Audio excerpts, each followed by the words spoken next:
Vsako zadnjo sredo avgusta, že več kot 20 let, Klub študentov občine Koper organizira prireditev Oživela ulica. Namen prireditve je oživeti eno nekdaj najbolj živahnih ulic, Kidričevo ulico, ki povezuje več prizorišč mestnega jedra, vsak od teh pa ponuja svojevrstno dogajanje. Letos je tema srednji vek in bi v bistvu na Titovem trgu bi mogli imeti plesne nastope, viteški dvoboj, potem ples z ognjem in kitaro in še en duet bi mogel nastopiti. Potem v FHŠ-ju bi moglo biti srednjeveško mesto, ki je zdaj tukaj pred megafonom, z poslikavami obraza, igricami in tako. Posebej bi mogli biti tudi te risanke, anime in družabne igre, potem pač itak po celi Kidričevi stojnice in na Muzejskem akustični koncert in v taverni neakustični koncert. Obisk Oživele ulice je vedno množičen, udeleži se je namreč med 2000 in 3000 ljudi. Letos pa je organizatorjem načrte malce pokvaril dež, a so se kljub temu odločili, da prireditve ne bodo odpovedali.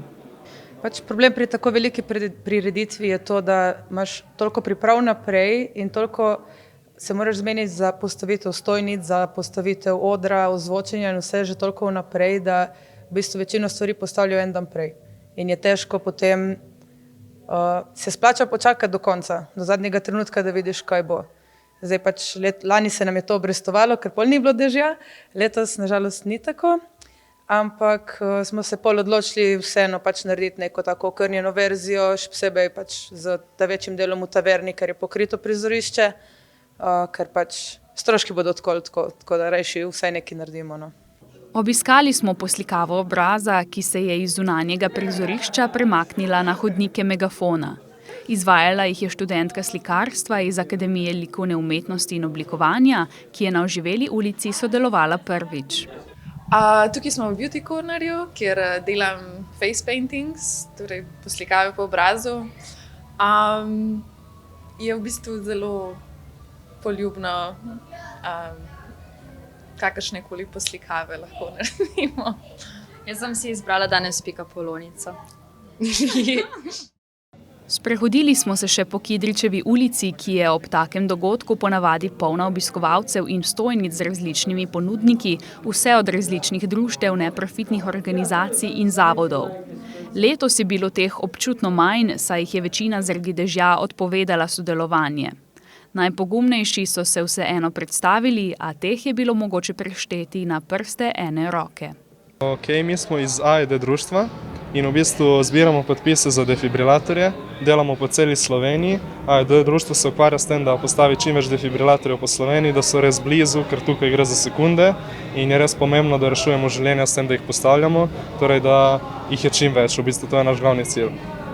Koliko podpisov pa še manjka?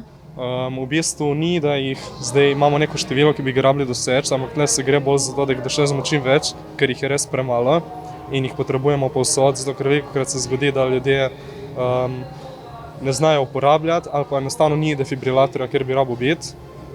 Smo že veliko zbrali tudi in smo vsi zelo ponosni na naše delo in na naše sodelavce, tako da se trudimo, da jih čim več zberemo, no. Torej, mi smo Karate federacija, zveza tradicionalnega karateja Slovenije. Predstavljamo več klubov, obalnih, sicer imamo tudi z Mislinje enega, drugače pa predstavljamo karate klub v Kopru, to je Samuraj, Bushido v Ankaranu, Denšo v Izoli, Zanšin v Piranu, Sakura Nova Gorica in Sakura Črniče. Torej, to so člani naše zveze. Danes smo prišli sem predstaviti našo veščino.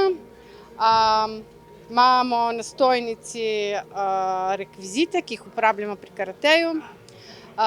Odvijajo se video posnetki naših tekmovanj in treningov, ki pač se izvajajo med letom. Nekaj pokalov smo prinesli, nekaj priznanj in seveda vabimo vse k vpisu, seveda. Tako da vsi vabljeni k vpisu. Kakšne so kaj posebnosti te veščine karateja? Predstavljamo tradicionalni karate, se pravi, to je stara veščina, prenaša se iz Okinave. Pri nas imamo pod vodstvom Stojana Šestana 7. dan. Mislim, da je to vsaj zame največji mojster tukaj pri nas. Imamo člane od 5 pa do 76 let. Za karate je potrebna disciplina, samokontrola, moč, tako fizična kot psihična. In kaj da rečem, vabim res vse, da pridejo k nam, da si nas pogledajo naš trening, se z nami malo pogovorijo, nas kaj povprašajo. Radi vadimo, radi se tudi družimo in seveda vabljeni vsi. Sodelujoči so z nami delili vtise iz letošnje deževne edicije. Ste prvič živeli v ulici?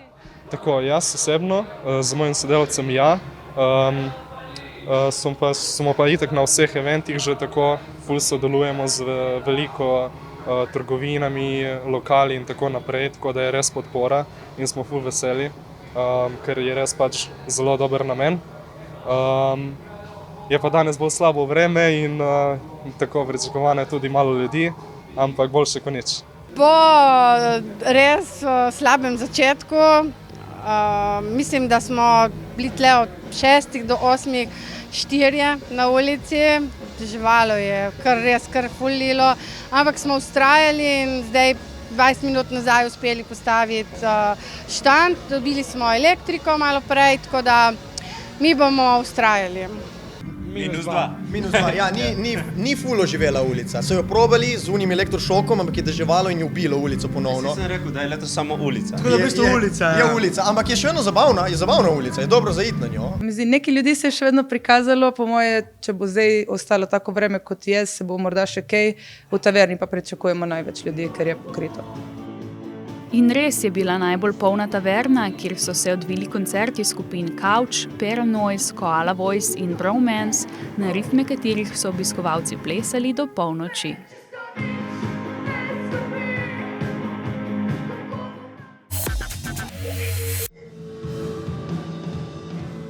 V koprskem hramu underground kulture Libertas so pretekli petek otvorili turnejo 23. klubskega maratona Radia Študent. Gre za koncertno ekspedicijo, ki že od leta 2001 išče in odkriva obetavne stvaritve domače alternativne glasbene produkcije, neuveljavljenim glasbenikom pa ponuja platformo, na kateri se lahko predstavijo.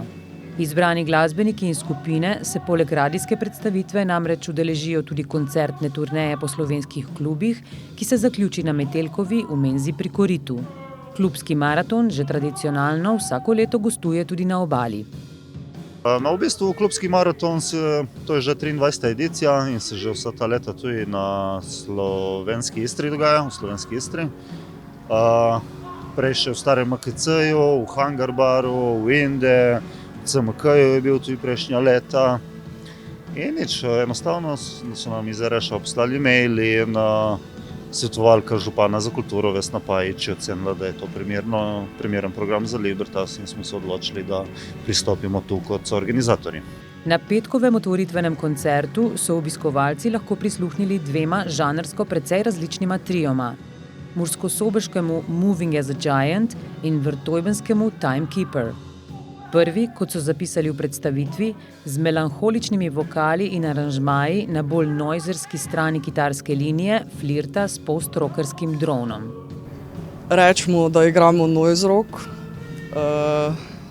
se pa mešajo vsi naši influenci v bistvu, tako da rata nekaj čist svojega, bi rekla. Ti poješ drugače? Jaz pojem, pa kitaro igram. Kaj za vas pomeni uvrstitev na klubski maraton letos? Ogromno. Je ena velika priložnost, spoznaš dejansko vsaj večino klubov, v katerih lahko igraš po Sloveniji, tako da smo vsi ful veseli, da so nas zbrali letos. Smo dokaj sveži še, 1 leto in 7 mesecev. Pa po tem času, po nekaj koncertih smo se odločili, da je to enostavno naslednji korak. Gre za v bistvu glasbo, ki prihaja iz nekih čustvenih motivov ali kaj drugega, to me zanima. Sigurno, ja. Jaz to dojemam čist kot mojo terapijo. No. Timekeeper je zasedba, ki prihaja iz Vrtojbe. Če so Moving as a Giant težki in jezni, je Čuvaj časa funkovsko obarvan trio, ki sodi v bolj lahkotno vejo letošnje kitarske bere. Probamo se ne žanrsko omejevati, tako da prihaja res do zmešnjav in imamo tudi mi kar težavo, da komu povemo, kaj smo.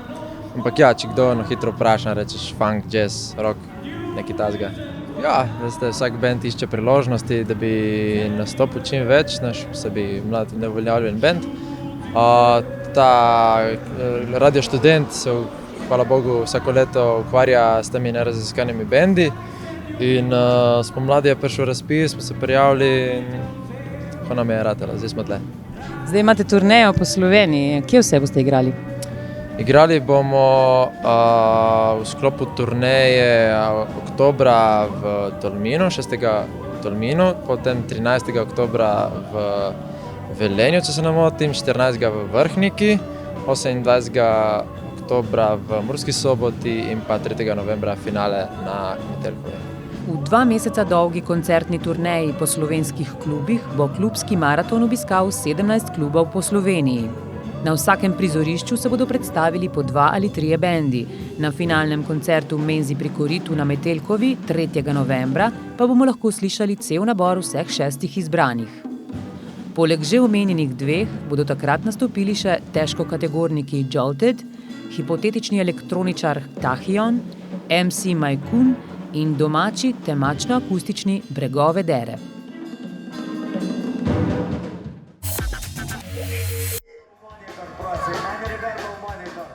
V izolskem Hangar baru je minulo soboto odmevalo po alternativni glasbi, saj se je tam odvil Bunkerfest. Gre za manjši festival, ki podpira alternativno glasbo, njegov namen pa je predvsem podpora mladim bendom. Bunkerfest je festival, ki je nastal s strani glasbenikov za glasbenike. V osnovi smo vsi, ki smo v tem kolektivu glasbeniki, bolj ali manj uspešni, bolj ali manj aktivni in smo leta 2014 se odločili, da bomo pripeljali pravzaprav ta naše zaklonišče ven iz teh prostorov podzemnih in nas predstavili razne bende. Letošnji program je bil zelo raznolik, predstavilo se je namreč 6 bendov, ki so igrali vse od punka do death metala. Mi smo band Sensation, prihajamo iz Izole in Lucije, smo malo mešani tu lokalci. Obstajamo že kar nekaj let, dosti časa smo delali pauzo, smo igrali v popolnoma drugi postavi in zdaj smo prišli nazaj, začetni člani benda. In zdaj dolgo časa smo delali pauzo in zdaj zopet smo prišli skupaj in smo se odločili, da nekajkrat zaigramo skupaj nazaj. Poleg njih so zaigrale še skupine Freedom House, Britov, Dethrone the Corrupted, Smacked in Buzz. Tak format je eden od boljših, ki imamo na obali sploh. Jaz vedno rečem tako, ne? Alternativa ne pomeni, da noben ne sme to poslušati. Alternativa pomeni, da to je glasba, ki jo poslušajo živi ljudje, ki imajo svoje čustva, hočejo iti ven, hočejo se zabavati in je potrebno, da se dela profesionalno. Imamo oder, imamo ozvočenje, varnostnike in vse tako, kot mora biti. In tako bi morali naprej. Jaz mislim, da bi več organizatorjev bi se morali tudi posvetiti, tudi alternativni glasbi, ker tukaj je ogromno potencijala, ker to posluša mladina, dosti, ne samo, hočem reči, ne samo mladina ali pa stari ali pa tako naprej, ampak mladina je tista naša prihodnost in tu je in veselje in dogajanje in bo tudi denar nekoč. Zato jaz mislim, da bi morali delati na tem. Organizatorji pravijo, da ne bodo obupali, saj bo alternativna glasba vedno obstajala.